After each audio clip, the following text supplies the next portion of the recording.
नमस्कार दोस्तों, विप्र एस्ट्रोलॉजी में आप सबका बहुत बहुत स्वागत है। आज हमारा विषय है नरेंद्र मोदी साहब 2024 के अप्रैल मई के चुनाव में क्या फिर से प्रधानमंत्री बन रहे हैं या नहीं। मैंने एक प्रधानमंत्री मोदी साहब की कुंडली का विश्लेषण का एक वीडियो ऑलरेडी यूट्यूब पर है, मेरा डाला हुआ है। आप सबने उसको देखा हुआ है और आप सबको वो वीडियो बहुत पसंद आया है।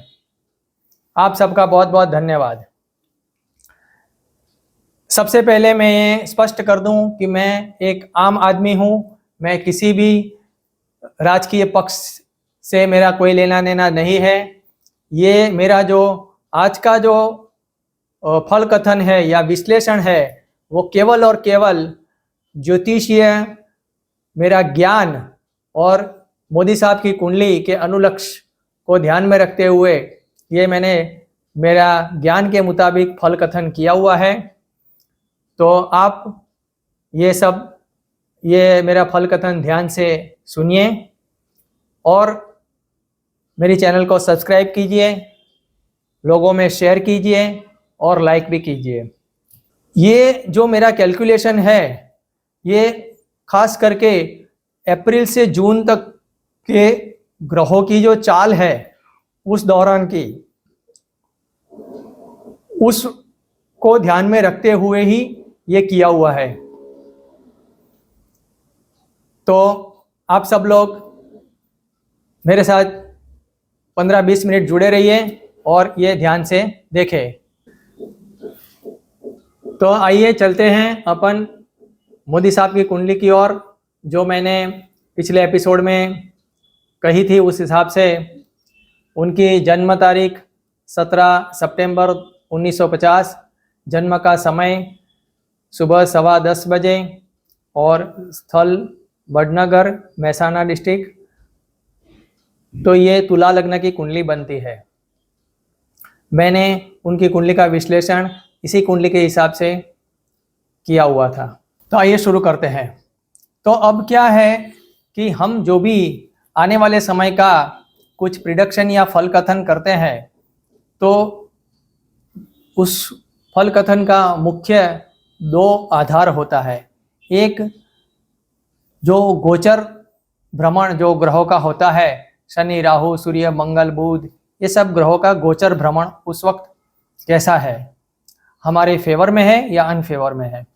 और दूसरा उसके साथ साथ दशा को चेक किया जाता है कि उस वक्त कौन से ग्रह की दशा चल रही है, वो हमें फेवर में है या अनफेवर में है। और उसके बाद एक कुछ नतीजे पर आते हैं। तो आइए शुरू करते हैं। तो सबसे पहले ये गोचर की बात कर लेते हैं। गोचर भ्रमण में ये अप्रैल में जून के उस दौरान, चुनाव के दौरान राहु रेवती नक्षत्र में होंगे। राहु रेवती नक्षत्र में होने से वो उत्तरा फाल्गुनी नक्षत्र को वेध करते हैं। एक बात मैं और बता दूं, मैंने पिछले एपिसोड में कहा था उनकी कुंडली के विश्लेषण में कि उनकी कुंडली में 4 ग्रह सूर्य, शनि, बुध और केतु ये एक ही नक्षत्र उत्तरा फाल्गुनी नक्षत्र में स्थित है। अब उत्तरा फाल्गुनी नक्षत्र राजसत्ता और राजकीय कार्यों से जुड़ा हुआ नक्षत्र है और उनकी कुंडली में राजसत्ता और राजकीय कार्यों का कारक जो सूर्य माना गया है वो उत्तरा फाल्गुनी नक्षत्र में ऑलरेडी है। सूर्य नैसर्गिक आत्मकारक भी है और उसके अलावा उनकी कुंडली का जो योग कारक शनि ग्रह है वो भी उत्तरा फाल्गुनी नक्षत्र में है और शनि उनका चर आत्मकारक भी है और वो उत्तरा फाल्गुनी नक्षत्र में है। तो मेरा ये जो विश्लेषण है वो मुख्यतः उत्तरा फाल्गुनी नक्षत्र को ध्यान में रखते हुए ही है, क्योंकि राजसत्ता से लेन देन उसी से है। ठीक है। तो ये राहु रेवती नक्षत्र में रह के उत्तरा फाल्गुनी नक्षत्र को नक्षत्र वेद कर रहा है। इसकी वजह से वहां स्थित सत्ताकारक सूर्य और चर आत्मकारक शनि और नैसर्गिक आत्मकारक सूर्य ये सभी को पीड़ित कर रहा है। यानी ये स्पष्ट है कि कहीं ना कहीं ये राहु विघ्न कर रहा है। उसके बाद आते हैं अप्रैल से, करीब 7 या 8 अप्रैल से शनि महाराज शततारा नक्षत्र से पूर्व भाद्र नक्षत्र में प्रवेश करेंगे। अब पूर्व भाद्र नक्षत्र में शनि के आने से जो ग्रहों की नक्षत्र दृष्टि भी होती है, नक्षत्र से भी एक दृष्टि आती है, उसमें वहां से वो उत्तरा फाल्गुनी नक्षत्र पर दृष्टि करते हैं और साथ में विशाखा नक्षत्र पर भी दृष्टि करते हैं। तो शनि महाराज द्वारा भी दृष्टि द्वारा उत्तरा फाल्गुनी नक्षत्र में स्थित शनि और सूर्य और बुध और केतु चारों को पीड़ित करने का काम करेंगे, और खास करके सूर्य और शनि को। और साथ में जो मंगल है विशाखा नक्षत्र, वहां पर भी उनकी दृष्टि पड़ने से मंगल को भी वो पीड़ित करेंगे और प्रभाव डालेंगे। तो ये भी कहीं ना कहीं कुछ अशुभ गोचर दिखाई दे रहा है, जो सत्ता के लिए हमें कहीं ना कहीं विघ्न या रुकावट करने का काम करता है। अब उसके बाद एक और जो बड़ा प्लेनेट जो ज्यादा देर तक रहते हैं, गुरु महाराज, उसकी बात करते हैं। तो करीब 15 अप्रैल को ही गुरु महाराज बृहस्पति वो भी नक्षत्र चेंज करेंगे, यानी वो जाएंगे कृतिका नक्षत्र में। अब कृतिका नक्षत्र में गुरु आने से वो भी उत्तरा फाल्गुनी नक्षत्र पर अपना पूर्ण प्रभाव डालेंगे और यहाँ चंद्र पर भी उनकी दृष्टि रहेगी।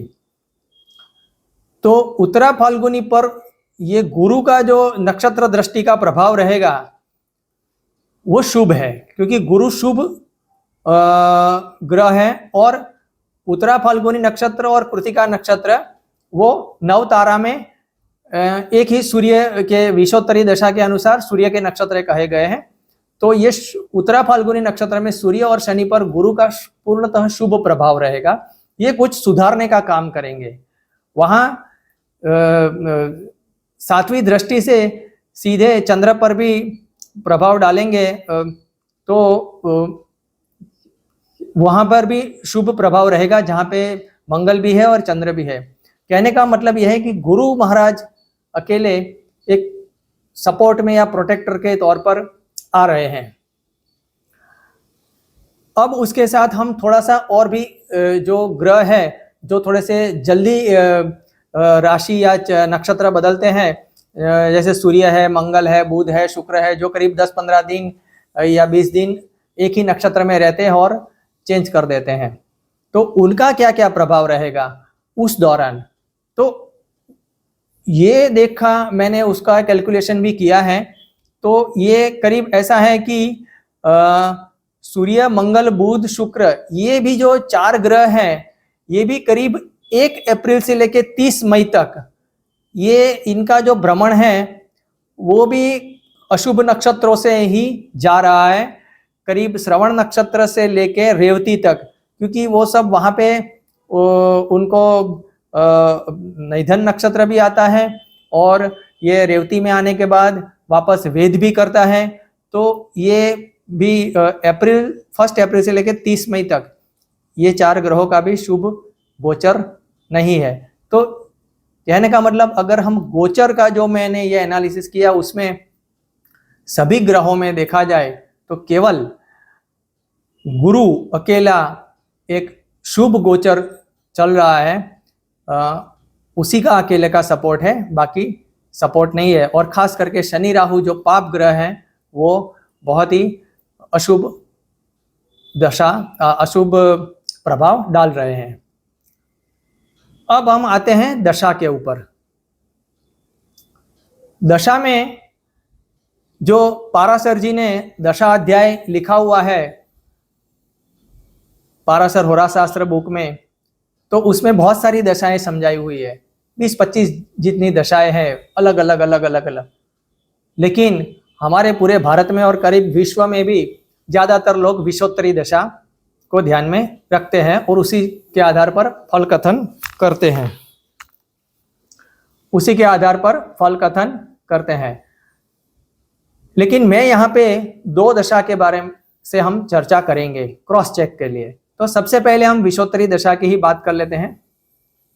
अब विषोत्तरी दशा उनकी मंगल की शुरू हो चुकी है और उसमें गुरु का अंतर चल रहा है या चलेगा, उस दौरान गुरु का अंतर चलेगा।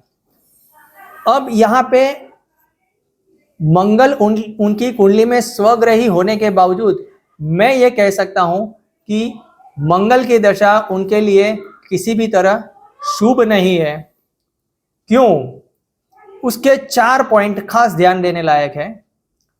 सबसे पहले उनकी कुंडली में मंगल सप्तम भाव और दूसरे भाव का स्वामी होने से वो प्रबल मारक बन गया है। दूसरी बात, मंगल और गुरु का जन्म कुंडली में ही परस्पर नक्षत्र भेद है, यानी मंगल विशाखा में है, गुरु धनिष्ठा में है, यहां पे नक्षत्र भेद आता है। तो ये कोई सपोर्ट दिख नहीं रहा है और ये मंगल की दशा भी धनिष्ठा नक्षत्र में ही शुरू हो रही है। तीसरी बात, मंगल जो है वो जन्म कुंडली में स्वग्रही है, किंतु वो नीचस्थ नवमांश में यानी कर्क नवमांश में चला गया है, नवमांश में नीचस्थ हो गया है और कर्क में चला गया।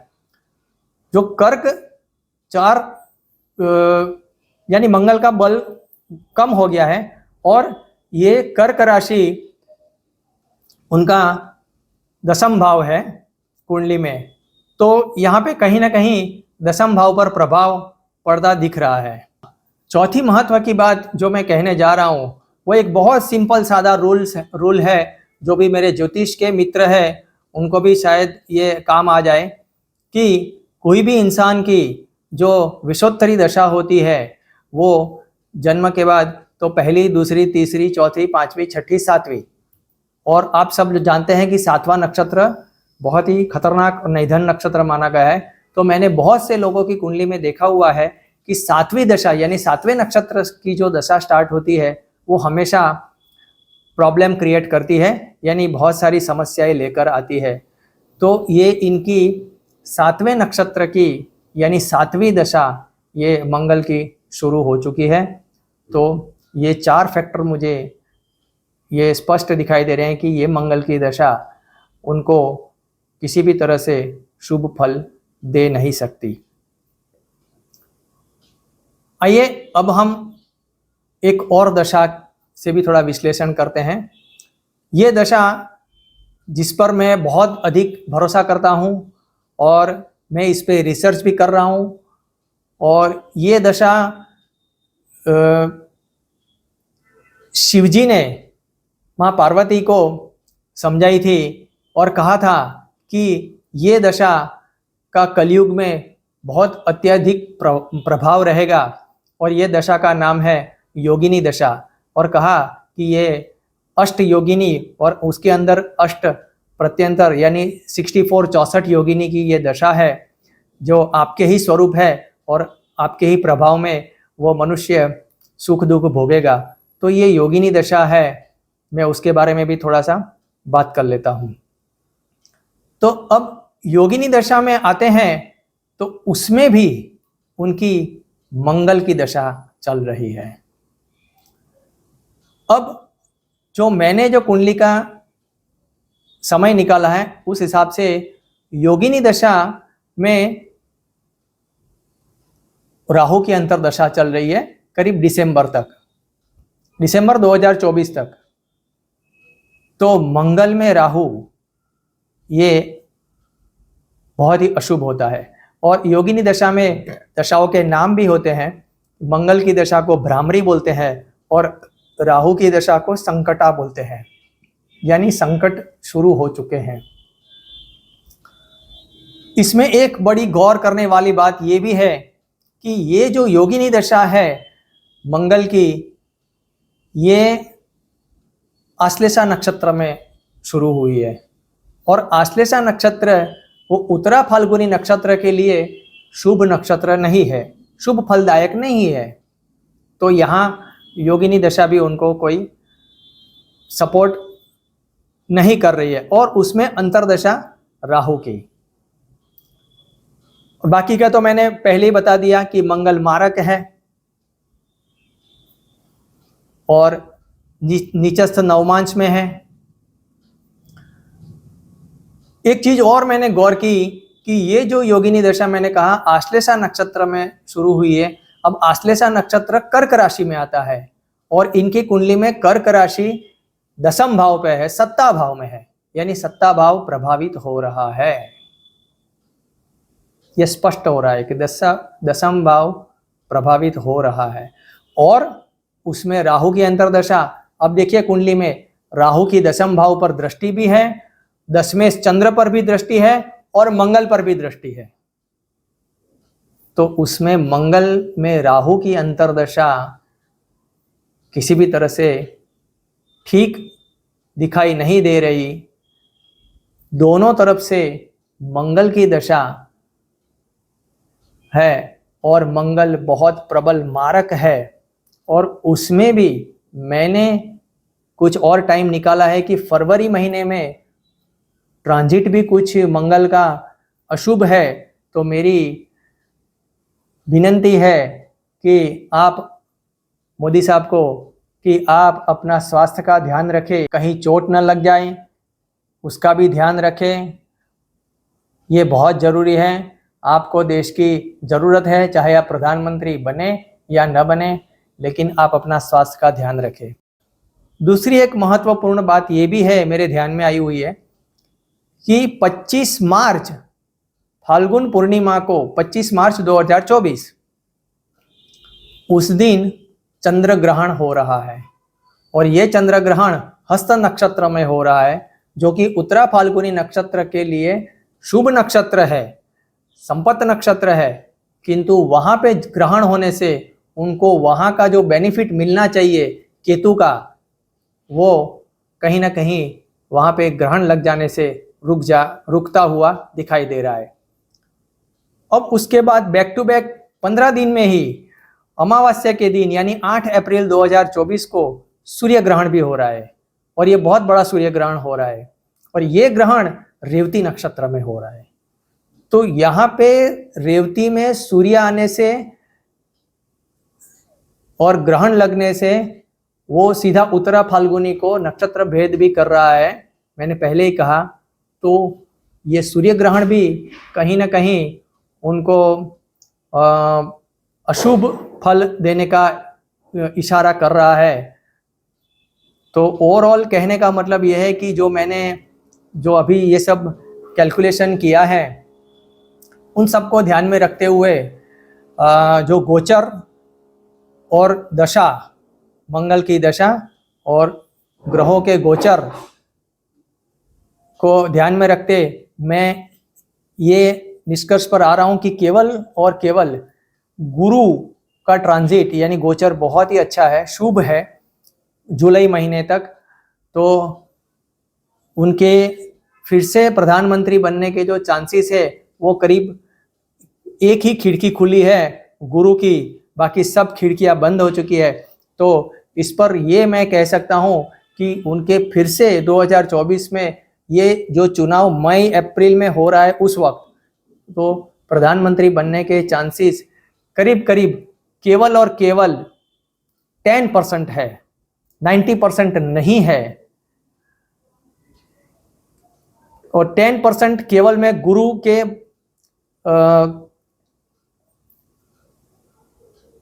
गोचर ट्रांजिट के बल पर ही कह रहा हूं, बाकी 90% नहीं है, क्योंकि शनि राहु किसी भी तरह से वो करने नहीं देंगे। तो आप सब लोगों को मेरा ये विश्लेषण और ये मेरा फल कथन आपको अच्छा लगा तो सब्सक्राइब कीजिए, शेयर कीजिए और लाइक कीजिए। आने वाले एपिसोड में हम राहुल जी की कुंडली का विश्लेषण करेंगे। उसके बाद के एपिसोड में हम राहुल जी का भी देखेंगे कि उनको क्या प्रधानमंत्री बनने के योग बन रहे हैं 2024 में या नहीं बन रहे हैं, तो ये भी देख लेंगे। आप सब लोग मेरे साथ जुड़े रहिए, चैनल को सब्सक्राइब कीजिए, शेयर कीजिए और लाइक कीजिए। बहुत बहुत धन्यवाद। नमस्कार।